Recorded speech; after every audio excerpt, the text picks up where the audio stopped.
Mukunda jewellers మొట్టమొదటి factory outlet ఇప్పుడు కూకట్పల్లి, కొత్తపేట్, సోమాజిగూడ మరియు ఖమ్మంలో. అంటే మా నాన్నగారి వల్ల చాలా ఫైనాన్షియల్గా ఆవిడ కోల్పోయింది. లాసెస్ టోటల్ డిజాస్టర్ అనమాట. అసలు ఏం లేదు. లేదు, టోటల్ వాష్ అవుట్ అయిపోయింది. ఏంటంటే ఈవిడ గ్యారంటర్గా సంతకాలు పెట్టింది ఆయన కోసం. ఆయన బయటికి వెళ్ళి తెలిసి పెట్టిందా తెలియక పెట్టిందా? నమ్మి పెట్టింది. బిఏ చదువుకున్నారు కదా ఆమె. చదువుకున్నారు ఆవిడ, నమ్ముకొని పెట్టుకుంది, భర్తను నమ్ముకొని పెట్టుకుంది. ఆవిడది వచ్చి అరేంజ్డ్ మ్యారేజ్ అండి. సో ఆయన గారు ఏదో సినిమాలు తీశారు, ఆయన ఏదో డిస్ట్రిబ్యూటర్ అని చెప్పారంట. అరేంజ్డ్ మ్యారేజ్ అమ్మది? అవును, అమ్మగారిది అరేంజ్. Love marriage. ఒక సినిమా ఇండస్ట్రీకి సంబంధించిన వ్యక్తి కాదా ఆయన? సినిమా ఇండస్ట్రీకి సంబంధించిన వ్యక్తి, ఆయన డిస్ట్రిబ్యూటర్ అంట. ఆయన గురించి నాకు ఎక్కువ తెలియదండి. ఈవిడ పెళ్లి చేసుకుంది అరేంజ్డ్ మ్యారేజ్. ఆ లవ్ మ్యారేజ్ అనేది అబద్ధం అండి, అదంతా కాదు. ఆవిడ పెళ్లి చేసుకుంది. నేను ఒక 3 years ఉంటానండి. నాదేం పెద్ద ప్లెజెంట్ చైల్డ్హుడ్ కాదండి.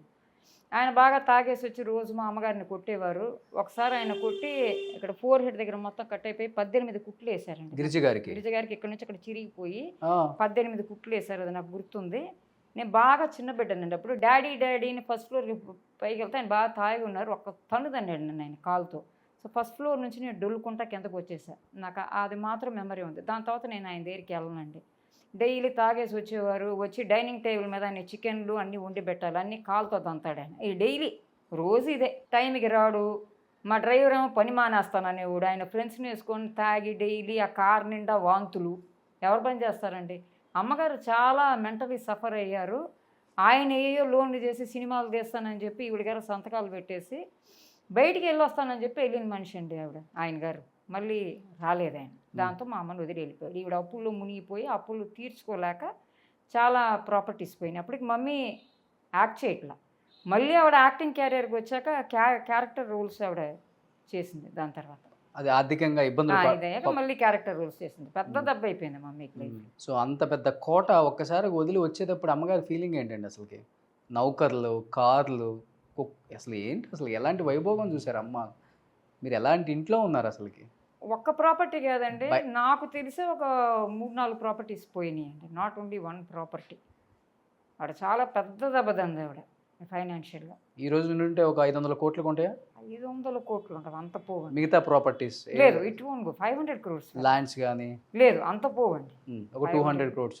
అంత కూడా పోవండి. ఇక్కడ చెన్నైలో ఏమంటాం అంటే 2400 ఒక square గ్రౌండ్, feet 1 ground అంటాం. ఇప్పుడు ఒక 1 ground మనం ఆ ఏరియాస్లో ఇవాళ వచ్చి మేబీ సమ్ 15 crores ఎంతో ఉండొచ్చు. ఎన్ని గ్రౌండ్స్ ఉంటుంది అమ్మిల్లు? ఒకటి వచ్చి ఐ థింక్ 1.5 ground ఏమోనండి. ఇంకో ప్రాపర్టీ ఉండింది, మళ్ళీ ఇంకో 2 ప్రాపర్టీస్ ఉండింది. గుడివాడలో ఒక ప్రాపర్టీ ఉండింది. ఇవన్నీ మొత్తం పోయినాయి ఆవిడ. అసలు ఏం లేవు? లేదు, టోటల్ జీరో, మొత్తం జీరో. ఓకే. ఆవిడ నగలు, ఆవిడ ప్రాపర్టీలు అన్నీ అవుట్ అయిపోయి. అప్పుడు మరీ చిన్నపిల్లని నేను, నాకేమీ తెలీదు సరిగా. మీరు చిన్నపిల్లప్పటికి మొత్తం వాష్ అవుట్, టోటల్ అవుట్. మరి ఏంటి తర్వాత ఆర్థికంగా? మరి అలాగే కొన్ని వేషాలు వేస్తూ ఉండింది, కొన్ని క్యారెక్టర్ రోల్స్ మాత్రం చేసేది. తర్వాత రేడియో స్టేషన్లో డ్రామాస్ వేసేది ఆవిడ గారు. జమున గారు ట్రూప్లో కూడా వేశారు. తర్వాత అమ్మగారిది వచ్చి రాజలక్ష్మి నాట్య మండలి అని డ్రామా ట్రూప్ ఉండేది. సో అందులో మాధవపెద్ది సత్యం గారు, పిఠాపురం నాగేశ్వరరావు గారు వీళ్ళందరూ వచ్చేవారండి. సో వీళ్ళందరూ నాటకాలు వేసేవాళ్ళు, నాకు అది గుర్తుంది. సో డ్రామా కంపెనీ ఉండేది మమ్మీకి. సో డ్రామాస్ వేస్తూ ఉండేది. బట్ అంత పెద్ద యాక్ట్రెస్ ఒక్కసారిగా మళ్ళీ ఇలా రావాలి అంటే చిన్నతనం అనిపించలేదు ఆమెకి? పాపం, దట్స్ లైఫ్ అండి, మనం ఫేస్ చేసే కదా తీరాలి, ఏం చేస్తాం. కానీ పాపను పోషించాలి. అమ్మమ్మ గారు ఉన్నారు, నేనున్నాను, నన్ను చదివించుకోవాలి, నన్ను చూడాలి. పడిపోయింది కానీ మనం ఏం చేయలేము కదా, పెద్ద డిజాస్టర్. ఎంతో బాగా బ్రతికిన మనిషి ఆవిడ. సో మళ్ళీ నిలబడాలి, అయిపోయింది ఆవిడ. కానీ ఆవిడ హర్ట్ కానీ సాడ్నెస్ కానీ ఆవిడ కష్టాలు కానీ నాకు ఎప్పుడు చూపించుకోలేదండి. హ్యాపీగానే ఉండేవాళ్ళు. లేదు, నాతో ఎప్పుడు నవ్వుతూనే ఉండేది ఆవిడ. లోపల ఎంత పెయిన్ ఉన్నా నాకు చెప్పేదే కాదు. మా నాన్న అట్ట పడేసి కొట్టేవాడు ఆవిడని డైలీ. అమ్మకు వచ్చి పల్స జుట్టు, ఆవిడ తెక్క జుట్టు కదా, నా కళ్ళతో నేను చూసి నీకు చెప్తాను. జుట్టు ఇట్ట వంగ తీసి ఒక్కటేసి గోడ కొట్టి కాలుతుంది అంటాడు. మా అమ్మమ్మ గారు డైనింగ్ టేబుల్ మీద కూర్చోకూడదంటండి. ఈయన గారు ఉండేది మా ఇంట్లో. ఈయనకి ప్యాంటు షర్ట్లు కూడా లేవు, అవి కూడా మా అమ్మే కుట్టించింది, నాకు తెలుసు. ఈయనకి చికెన్లోను మటన్లోను చికెన్ బిర్యానీలు మా అమ్మగారు డబ్బులతో వండి వంటల మనిషిని పెట్టి పని మనిషిని పెట్టి వంటలని పెడితే మా అమ్మమ్మ గారు డైనింగ్ టేబుల్ మీద కూర్చుంటే ఆయన గారు తినరంట. నాకు అదేంటో అర్థం కాదు. ఒక రకంగా అమ్మ అంటే రాజ్యమే. ఒకటి మీరు ఫస్ట్ నుంచి అమ్మగారి గురించి చెప్పింది ఏంటంటే, అమ్మగారు అంటే లైఫ్లో ఒక మనిషి ఎక్కడో ఒక చోట తెలియక బొక్కబాలతో పడతాడన్నట్టు మా అమ్మగారు స్ట్రిక్టు, చదువుకున్నారు, మిలిటరీ ఆఫీసర్ లాగా చెప్పాలంటే. అలాంటి ఒక మనిషి జీవితం అనే ఇంకొక పేజీ తెరవాల్సినప్పుడు అవును. ఏం తెలియకుండా తలరాత అంటాడు కదా. ఆవిడకి ఎన్నో ప్రపోజల్స్ వచ్చినాయి అంటండి, మంచి మంచి ప్రపోజల్స్ వచ్చినాయి అంట. అది ఎవరో చెప్పారంట, తెలిసిన లేదు లేదు ఈయన చాలా మంచి ఆయన డిస్ట్రిబ్యూటర్, ఆయన గారు కూడా BA చదువుకున్నారంట. సో మాకు చాలా మంచివాడమ్మా అలా ఇలాగ అని చెప్పి ఈయన్ని చేశారు. సో ఈయన వచ్చింది ఇట్ అయింది. కేవలం డబ్బు కోసమే అమ్మని చేసుకుంది కూడా. మొత్తం సర్వనాశనం చేసి డబ్బులు మాత్రమే కాదండి, ఒక హ్యూమానిటీ లేదు ఆయనకి. నేనే చిన్న బిడ్డ, నన్నే ఫస్ట్ ఫ్లోర్ నుంచి తన్ని కిందకు దోసేసాడు అని చెప్తున్నాను. నేను డొల్లుకుంటూ వచ్చాను, నాకు బాగా మెమరీలో ఉంది. కానీ ఎప్పుడు మీకు బాధ అనిపించలేదా? నాకు నచ్చల. ఇప్పుడు చాలామంది పిల్లలను చూస్తూనే ఉన్నాం, మేము ఎలా ఉన్నాం వాళ్ళు అలా ఉన్నారు, ఎలాంటి గిరిజ కూతురు అని బయట సింపతి చూపించే వాళ్ళు ఉంటారు.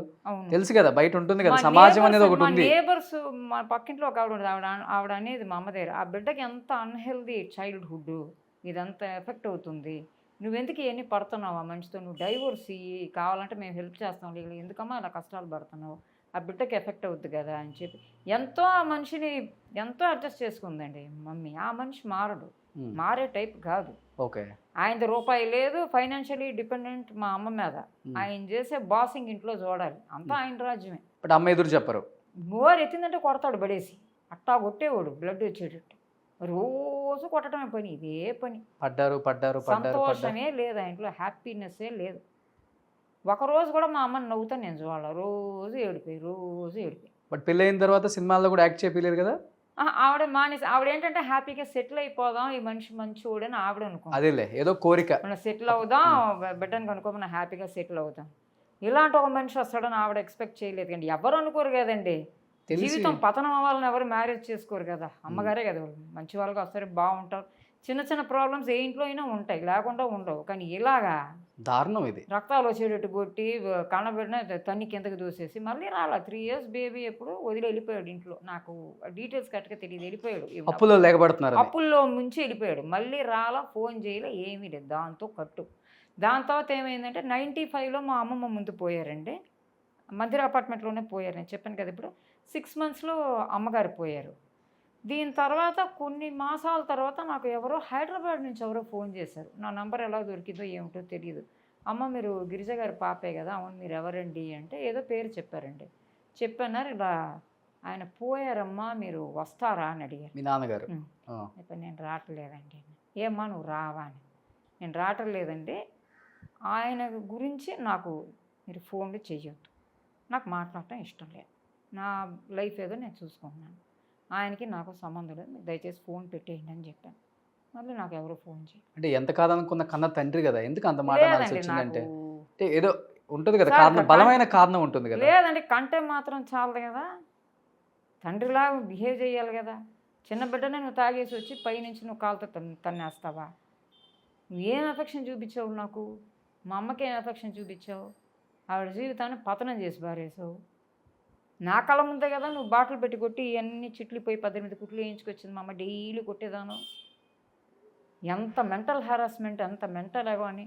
నేను ఒక చిన్న బేబీని, నాకెంత ఎఫెక్ట్ అయి ఉంటాను నేను సైకాలజికల్గా అవన్నీ చూస్తుంటే. మా అమ్మమ్మ ఎత్తుకెళ్ళిపోయేది నేను లోపలికి, ఈ అమ్మను కొట్టడం చూడకుండా. మా అమ్మమ్మని దోసేసి వచ్చి అక్కడ నుంచునేదాన్ని. నేను మరీ చిన్నపిల్లని కదా, మా అమ్మ నువ్వు కొడతావా, నేను ఫ్లవర్ వాష్ చేతిలో తీసుకోనా కొట్టడానికి, నన్ను పడేసి కొట్టాడు. నేను మరీ చిన్న బేబీని అప్పుడు. నాకు అప్పటి నుంచి నచ్చలు, ఆయన గురించి మాట్లాడటం కూడా నాకు ఇష్టం లేదు సార్. ఆయన గారి గురించి మాట్లాడటం కూడా నాకు ఇష్టం లేదు. ఇంట్లో నుంచి పారిపోయిన తర్వాత అప్పుడు వాళ్ళందరూ అమ్మ మీద పడ్డారు, ఈవిడ మీద పడ్డారు. ఈవిడికి సంతకం పెట్టారు కదా, ఈవిడికి ఇన్కమ్ లేదు, యాక్టింగ్ మానేసుకుంది. అందుకని మొత్తం ఒక ప్రాపర్టీ కాదు, చాలా ప్రాపర్టీలు మొత్తం అవుట్, టోటల్ గాన్. ఉండే ఇల్లు కూడా, ఉండే ఇల్లు వచ్చి తేనాపేట ఇల్లు, ఆ ఇంట్లో ఉన్నప్పుడే నేను పుట్టాను. అది కాక ఆవిడకి HD రాజానగర్లో తేనాపేటలో ఒక ఇల్లు ఉండేది, మేము ఉండింది పోయిస్ రోడ్ సార్, దాని వెనక కూడా ఒక ప్రాపర్టీ ఉండింది, గుడివేడలో ప్రాపర్టీ ఉంది, మొత్తం అవుట్, వాష్ అవుట్. ఓకే, ఆవిడ జ్యువెల్స్ అన్నీ పోయి, బంగారం కూడా అమ్మేసుకుంది, అన్నీ పోయి అమ్మాల్సి వచ్చింది. అలాంటి ఒక క్రిటికల్ పీరియడ్ అయిపోయింది ఆవిడ గారి, కల్లో కూడా అనుకొని ఉండదు ఆవిడ. సుమన్ టీవీలో మీ పర్సనల్ అండ్ బిజినెస్ ప్రమోషన్స్ కోసం కింది నెంబర్కి కాంటాక్ట్ చేయండి.